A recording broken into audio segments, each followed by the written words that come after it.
유인 작업이라고 그래가지고요. 이제 그 나뭇가지가 이쪽에 보시면 저기 작업하는 데가 있는데 이제 올라간 거를 유인하는 거거든요. 이제 비바람에 이제 나뭇가지가 흔들리지 않게, 왜냐면 열매가 달렸잖아요. 그럼 따로 태풍이나 이런 거에 좀 떨어지지 말라고, 그리고 이제 일하기 좋게끔 하는 거거든요. 아.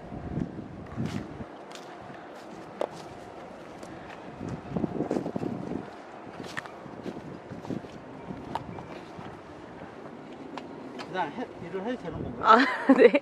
그냥 이대로 나갈게요.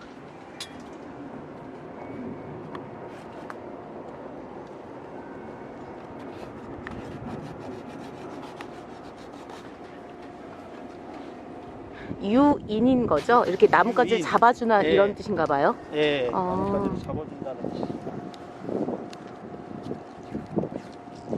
그럼 이게 여름을 준비하는 거예요?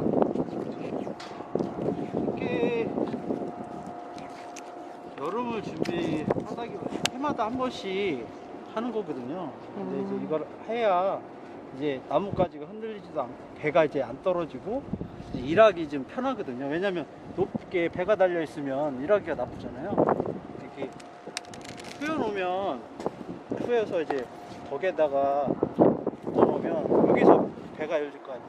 그러다 보면 이제 여기서 작업하기도 좋고, 그리고 이제 비바람이 불었을 때 흔들리지 않게, 그럼 배가 좀 덜 떨어지겠죠, 아무래도. 그러기 위해서 지금 하고 있는 거예요. 그 나무가 휘는 거예요? 꺾어지지 않고? 휘는 것도 있고 휘어서 하는 것도 있고, 이거 같은 경우는 이제 톱을 넣어서 아예 분지른 다음에 이제 더 낮추는 거죠, 일부러. 그래도 나무가 버텨요? 네. 오, 신기하네.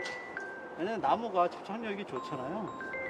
그러다 보니까는 이렇게 해놓으면 흔들리지도 않고 나중에 괜찮은 것 같더라고요. 작업하기 좋으니까.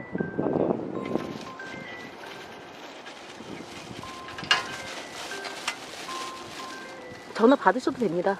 네. 이런 거는 그냥 톱을 안 넣고도 그냥 위를 이렇게 해놓으면. 이게 쉬운 작업이 아닌데요? 제가 볼 때는. 그쵸. 이거 일 하시는 분들은 잘 하시는데 처음에 하시려고 그러면 좀 어려움이 좀 있죠. 끊는 방법이라든가 뭐 이런 게 좀 있으니까. 그리고 또 사다리를 또 타야 되잖아요. 그러다 보니까 좀 힘들죠. 사다리도 잘라야 되니까. 그러면 사장님은 딱 보시면 이게 휘어지겠구나, 잘라야 되겠구나, 이게 판가름이 되시는 거예요? 그쵸. 이제 나무 굵기가 약간 좀 두꺼우면 좀 톱을 넣어서 유인을 하고, 좀 나무가 좀 얇으면 좀 연하거든요, 아무래도. 그러다 보니까 그냥 하는 거죠. 그리고 높게 있는 거는 톱을 넣어서 좀 최대한 낮춰주면 아무래도 더 일하기가 수월하죠. 근데 이제 여기서 이렇게 활대처럼 휘어놓으면 일하기 나쁘잖아요. 좀 최대한 낮춰주는 거죠.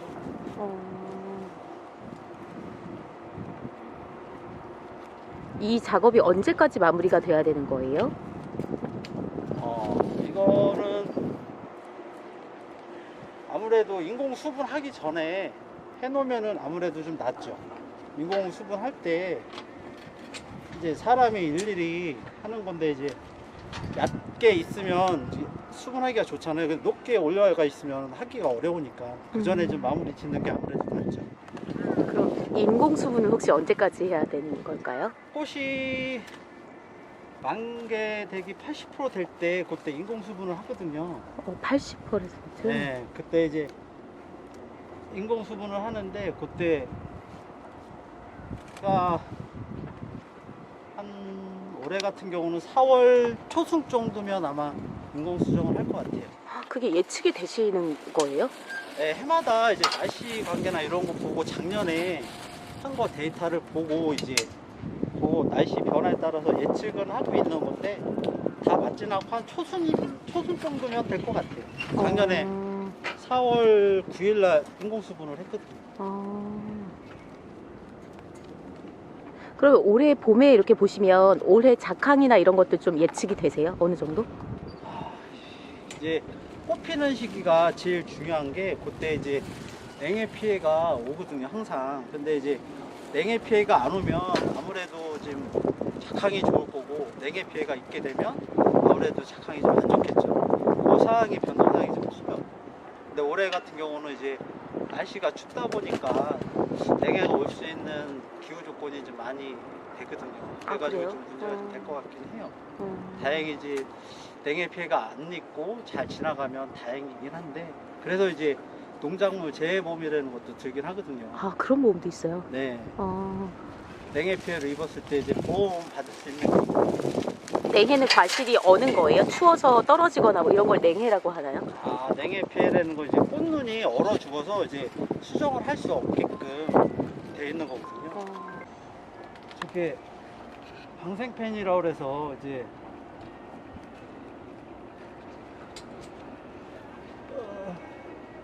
기후변화 대응으로다가 저거 설치를 한 거거든요. 이제 4월달에 이제 날씨가 영하권으로 떨어지게 되면 냉해 피해를 입거든요. 그러면 이제 그거를 방지하기 위해서 설치를 한 거예요. 그러다 보니까 이제 날씨가 추워지게 되면 그 위에 있는 따뜻한 공기를 바닥으로 이제 팬을 돌려서 이제 그 온도를 약간 상승시켜주는 역할을 하거든요. 그래서 이 팬, 방상팬.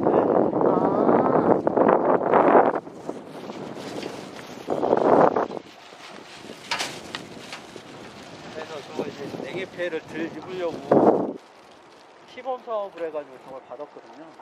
그러다 보니까 다른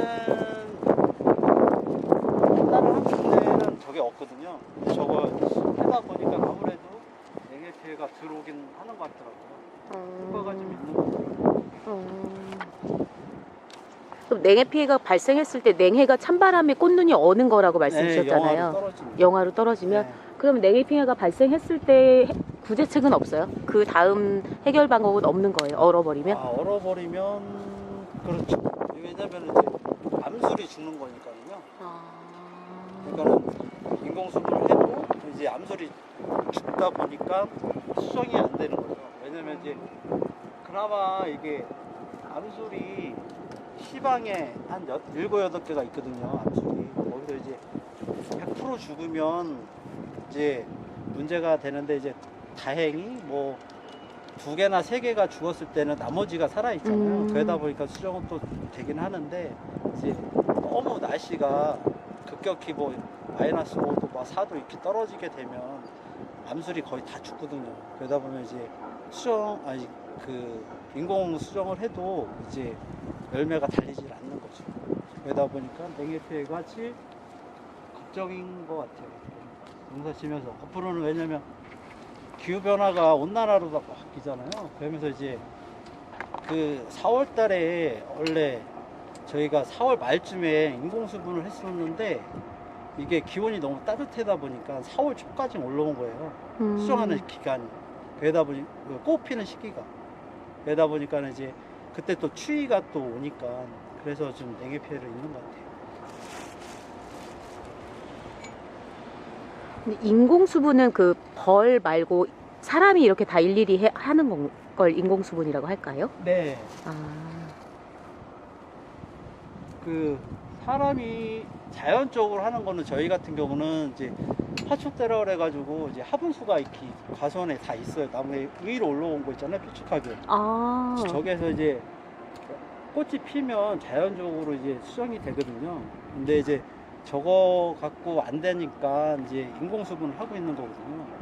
이 꽃가루를 채취를 해서 이제 사람이 직접 이제 그 면봉 가지고 인공수분을 시켜줘요.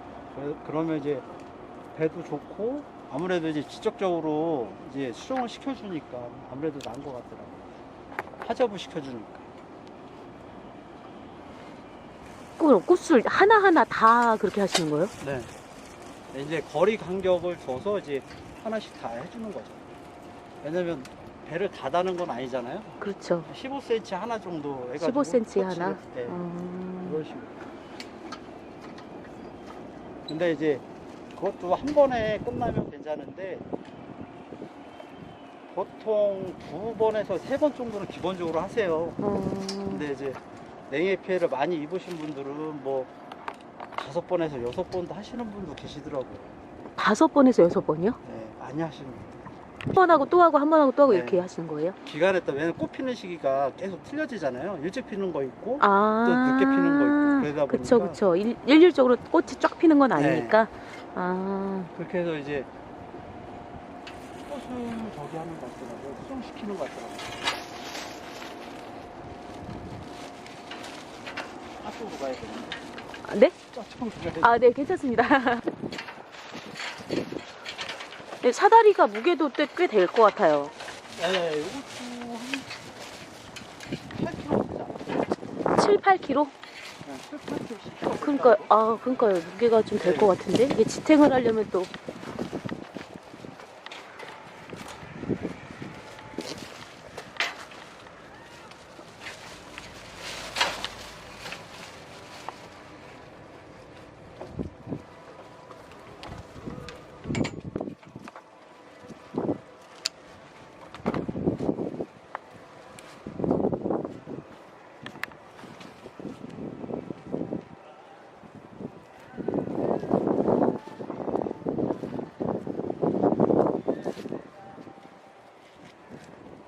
근데 이렇게 농사 지으시면서 이렇게 보람 될 때 있으실 것 같아요.